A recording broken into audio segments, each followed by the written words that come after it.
the game can see the boxing voice. Sugar Shane Mosley, live Q&A. Sugar Shane Mosley here, what's up? Periscoping. All right, fans. Let's start it off with Shane. I'll start off the questions since I'm not getting any right now. Shane, for the degenerate gamblers tonight, break down the Danny Garcia versus Paulie Malignaggi fight. This is gonna be a fun fight, man. I almost forgot it was on, but it's gonna be a great fight. I think Danny is a very explosive puncher, but at 147, I don't know how hard he's gonna hit. I know he hits pretty hard and he throws those round shots. It's going to be kind of hard for him to catch up with Paulie Malignaggi because he is a mover and he throws good shots. And, he's been known to take pretty good shots. Maybe not with Sean Porter, but with other guys like Cotto and Zab Judah and some other guys, he took some pretty good shots. So it might be pretty hard for Danny Garcia to catch up with Malignaggi. I don't know. But we'll see. I mean, I think it's going to be an interesting fight, and I'm excited to see what happens. Now, what do you want next when you beat Mayorga? Man, I want all the guys that ever beat me. I know that when I fought Pacquiao, I was hurt. When I fought Mayweather, I was hurt. Pulled groin, Achilles, popped Achilles, all this stuff. And, just trying to heal and get better. And this 22 months I took off has did me very good. And I'm very happy about that. So I feel good, I feel great, and I'm ready to go. So after I take care of Mayorga, I'm basically letting him weigh in. I think the weight, the limit is 158. So I'm giving him the 158 to come down. That's how confident I am that I'm going to beat him. Then after I beat him, then I'll venture back down to 47 where I'm supposed to be. Now, a fan just asked, if it weren't for boxing, what would Shane Mosley be doing? Oh, man. Boxing has always been my number one sport ever since I was 10 years old. I was told when I was 8, when I was 10, because it's a one-on-one type of sport, man, it's the only thing for me. I felt nobody could beat me at one-on-one. And as long as I did everything right, so, yeah. I'm good. Okay, next question that I'm getting is, when are the tickets on sale for your fight, and has a venue been selected yet? Yeah, the tickets are going to be on sale pretty soon, maybe Monday or Tuesday. We're just trying to make sure we have everything secured, the form, everything put in place, so it will happen. So when tickets go on sale, then there's no confusions.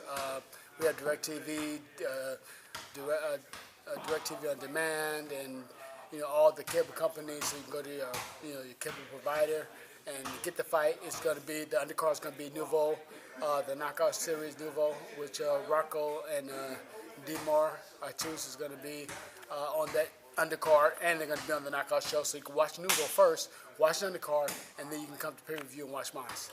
Question I'm getting asked is, why not work with Golden Boy Promotions, or why are you not working with Golden Boy Promotions anymore? Well, I don't really need to work with Golden Boy for this particular fight, or any fights after this. I mean, I have my own thing set up, my own promotion. My girl's been helping me a lot. Future wife, she's amazing. She's been doing pretty much everything. She's like a one-man crew, knows a lot about business, and man, we've been doing a lot of interviews, a lot of meetings, and getting stuff done. I have learned a lot just being with my girl. How hard does Oscar De La Hoya hit? Oscar De La Hoya has a very hard left hook. It's very fast and crisp and sharp, and he punches real hard. One of the questions was about your son. They want to know what's next for him, and how have you seen him progress from his first fight to now? He's progressing better. He's progressing better and better. Hey, Shaky, stop bouncing the ball. So, right. Yeah, he's progressing. He's progressing pretty good, and I have him in the ring with a lot of top guys. There's a guy, Alex. I can't think of his last name right now. Alex Brand is fighting. He's from Colombia. He's getting ready to fight right now, and he's like weight number 5, 168 pounds, and Shane spars with him pretty much all the time, and he does very well. He's getting better and better, getting sharp, and confidence is getting there. Speed's coming up. A lot of little technical things that he wasn't doing, he's starting to do, and it's starting to show up. Something that came up on Twitter, and somebody brought it up right now, was obviously your son, what happened with the Adderall and everything. Yeah. You said it on Twitter that you were going to take him in the ring and everything, and you were Yeah, gonna... I was gonna I was gonna beat him up real quick, but that's my son. I can't do him like that on TV or on cameras. That's not right. And he's very sorry for what he's done as far as not telling the commission and sneaking and not letting me know that he's going to see a doctor or going to do stuff. So now it's a reflection on me, and it was really on him, but it made me look bad because you gave him this stuff. And I'm like, I don't even know that I didn't know he took it. So this is a good question. What is the greatest lesson you have been able to pass on to your son about the sport of boxing? Oh man, there's so many different lessons. I don't know if one is great, but you can't trust everybody. You can't be trusted. You have to watch the contracts. You got to watch. You got to watch how people are that's coming around you, and just there's evil people out there. They're just trying to take advantage, and that's all they do. That's their job, to take advantage of the fighter. And with my promotion company, Go Box Promotion, I want to educate the fighters and this type of things where there's a lot of things that fighters don't know. They just go in the ring and fight and just want to win and beat your world champions. But on the other hand, you have other people fighting to take your money and fighting to manipulate and set themselves up to control your career. Question coming up right now is, do you think what Al Haymon is doing with the sport with PBC a good thing or a bad thing? It's bad because he's trying to monopolize. He's trying to monopolize the whole system. He has all the fighters, and then he makes it where other promoters can't promote their fighters, he'll give the tickets away for free, maybe at his venue, and then make it hard for the other promoter to make their money back for the fighter that they have. And then also, if you're not signed with Al Haymon, then you can't fight anybody that's Al Haymon's fighter. I mean, it's kind of like it was going on with the Golden Boy Top Rank, and that's the beef I had gotten into with the Golden Boy because I went and fought Manny Pacquiao, and I fought him under my own promotional company. And then we had some problems. So, I mean, it's hard because when people try to monopolize, they have all control, and they can dictate how much a fighter gets paid, how much he doesn't get paid. It's just bad. Question that's coming up is about Sean Porter. Mm-hmm. What did you teach him, or what did you guide him with in that final week of preparation for his Adrien Broner fight? And another question that relates to that is, why all of a sudden have you brought up Adrien Broner's name that you would fight him? Well, as far as Sean Porter, so I really didn't teach him anything that his father hasn't taught him already, or hasn't been taught already. I was just showing him a little bit of, the experience that I have. I get in the ring with him. I just wanted to help him out. I thought he was he's a great person, and there's little technical things that, he can work on, that he can do that can make him that much better. It's the little things that make you, a superstar. So, I just wanted to lend that type of help with him, not like I want to come in and train him or be his trainer or whatever. Just as a friend, as a fellow boxer friend, these are certain things that you probably can do to make you better in your fight with Adrien Broner or whoever you fight. So the father Kenny wanted me to work with him with the getting out of clinches because Adrien Broner liked to clinch a lot. So we worked on some of those techniques of how to break clinches or how to, not to fight with the guy when you're in close and he's holding or whatever. When it comes to Sean Porter, a lot of people are saying that your style and his are very similar to one another. Do you agree with that? They're similar. I mean, we have similar body structure and we do a lot of similar things. He's he's a hard worker. He's a good guy. And we have very similar personalities as well. Very good work ethics. Very, very strong. Works hard and he's strong and he believes in himself. So I mean, he's a great fighter. Are you proud to be from your hometown of Pomona, California? I love it. I love being from Pomona. Growing up there and all the things, all the life struggles and everything I've been through in Pomona, it's helped groom me for the world, and I'm happy for that. Someone just asked Drake or Mech. Who, Drake or what, Mech? Mech Mel, they're on a rap beef right now. So yeah, I didn't follow that. Who's your favorite fighter fighting right now? Beyond yourself, of course. Man, I mean, I like a lot of fighters that fight right now. I mean, I'm definitely a fan of Adrien Ward, even though they say he's boring, but he's a technician. I like Chance Crawford. I like, as far as the young fighters are concerned, like Canelo is a good fighter. Even though, I don't know who's going to win that fight with Cotto, because Cotto is also a very strong fighter as well. Who else would be? Deontay Wilder coming up. Wow. I mean, there's so many out there. Hey, excuse me if I'm not naming them, but I like the Cuban guy, Rigondeaux? Rigondeaux. I really like Rigondeaux. He's really good. I like Lomachenko. Let me add this question to what I'm asking you right now, or what they're asking you right now. Is after Mayweather and Pacquiao retire, who do you think can become a major pay-per-view attraction? Well, I don't think they're going to retire anytime soon. I think they're going to retire and then come back because, it's going to be too much attention on whoever else is going to be the pay-per-view attraction. But I really don't know. Who has most of the flair, who has that charisma and that style to really get out there and sell these pay-per-views. But we'll see. I mean, hopefully I can make my son into one of the big pay-per-view attractions, and that'd be great. Is there drug testing for this fight between you and Mayorga? Of course, there's drug testing. We're going to have drug testing. We test before and we test after. We're going to go by all the laws and standards of what we're supposed to do. What do you think about Mexican fighters? I love them. I grew up in California, Pomona, and pretty much that's why I fight the way I do. I fight strong, I hit hard, and I go after the fighters because, growing up in California, you have to know how to fight. I mean, I was a boxer at first when I started, just boxing, moving around, but then, grew up in California, they get mad when you just move around too much. They want to see some fighting, so I had to learn how to fight, and that was my thing in being here in California. Do you think Floyd Mayweather loses before he retires? Well, I think that if he's going to fight Berto, I'm not sure if he's going to lose to Berto. I really don't think. I think that it's going to be. I think it might be a mismatch because of experience. But Berto does have the power and speed to hit Mayweather and catch him.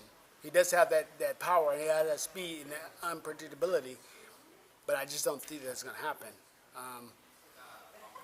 I have to go with Mayweather on this one, but you just don't know. And the fight, and Berto does have power, so I don't know. What does your diet consist of right now that you're in training? Man, I gotta eat. I gotta eat more. Before, usually I have to not eat as much, and it's hard to actually eat to put on the weight and to try to work out. So my diet is a lot more of protein and the vegetables, and I try to stay away from the breads, although I can eat breads.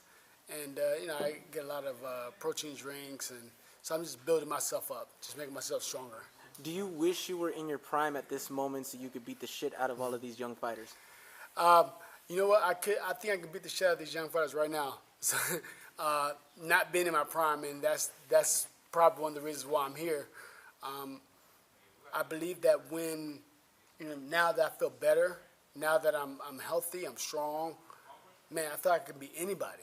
Like I really, really, really feel good. And after this fight, I'm just showing you guys just how good I am after this fight. Then I go take on all the rest, whoever else. What has been your best fight, and who has been your toughest opponent? Well, I mean, the best fight that people see was Margarito, and it was so one-sided that they thought that Margarito was going to win, but then I ended up, taking him to school and then knocking him out. I mean, it was a beautiful night, and that was, ironically, that was a fight before. The fight before was Mayorga, when I knocked him out with 1 second to go. Yeah. So he's still pissed off about that 1 second. He's still pissed off about being knocked out. So now I got to do it again, and then go back and knock out a few other guys. So who's been your toughest opponent? And someone asked me to ask you about the Vernon Forrest fight as well. The toughest opponent probably was Winky because of the way his style was. He's very smothering, and he just kind of, he doesn't really throw hard punches back at you, but he throws hard enough to get your attention. So and it was smothering type of, it was hard work. That was a hard fight. But Vernon was he was a taller fighter where he just came over the top with the right hand, and he was able to hit me with the right hand a lot, or solid, and that's was the difference from that fight. Me being a little shorter, coming up from lightweight to welter, I was used to fighting guys my size and shorter. Now I'm fighting guys my size and taller. So he was a lot taller, and I was able to hit me with the straight right hand. Give me your thoughts on Earl Spence. I don't really know too much about Earl Spence, except for that he's in Floyd Mayweather's camp, and that he's he's supposed to be pretty good southpaw. I don't really know, but I'm assuming he's a good fighter. Let's see what other questions are coming up from the fans right now. Let's see what other fans. Come on, guys, give me more questions. These are you guys asking him the questions. Come on, Shane's here. We got him. Come on. What they said you're a hater because you don't know Spence. I'm a hater because I don't know Spence. Yeah, you don't know Spence. I'm not a hater. I just don't really know him like that. If I did, then I'd be like, oh yeah, he's great. I seen him throw a few punches at some guys, stop some guys. He's, he looked sharp to me. He looked pretty good. Kind of remind me of a southpaw Mayweather. Here's a question. What's one loss that you often think about and that you would want to do again? Oh, the Cotto fight. Why the Cotto fight? Because I'll punch him. I threw the harder punches. I threw more punches. I landed more. And it was just, when I was in New York in that ring, I would slide all over the place. I couldn't get a good shot. I knew I could have knocked him out probably the last couple of rounds, but I didn't get that chance because I was afraid to come in because I was sliding all over the place. But I still thought I won the fight. And being in New York or, Madison Square Garden. Madison Square Garden, it was, it was kind of in his favor. But it was still a good fight.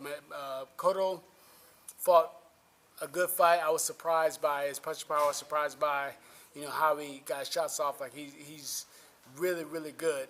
And I just wanted to get that opportunity to beat somebody like Cotto. I believe is a great fighter. Define the boxer's lifestyle. It depends on what boxer you're talking about, their lifestyle. Yours. Describe your lifestyle then. Well, my lifestyle is more subdued and relaxed because, I will go to the gym.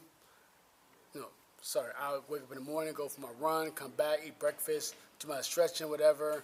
Now I'm working, making the fight, so I'm doing a lot of interviews with different networks and companies and trying to get things together with me and my girl. We're both doing it together, and then I gotta come to the gym and train, spar, or whatever, and then go back home and do some more work with, with my girl, everything that's going on, and be in tune with stuff that's going on. So it seems a little harder, but I have a lot of people that, on my shoulders, right on my shoulders, because, my promotion company, when it takes off, I have, Rocco, Demar, I have Shane Jr., and other fighters that are coming aboard that have to make sure that, they have the days of fighting or they can get fights. And I want to start signing fighters and make sure that the fighters are getting their just due, not just getting little peanuts here and there, not knowing what's going on. I want them to know what's going on. All right, guys, we're only going to do 3 more questions with Shane, so get some good ones in. One of the questions that came up was, again, Adrien Broner, and would you school Adrien Broner? Adrien Broner right now, I believe that I would outwork him in schooling because he likes to sit back and just touch away, tap away, whatever.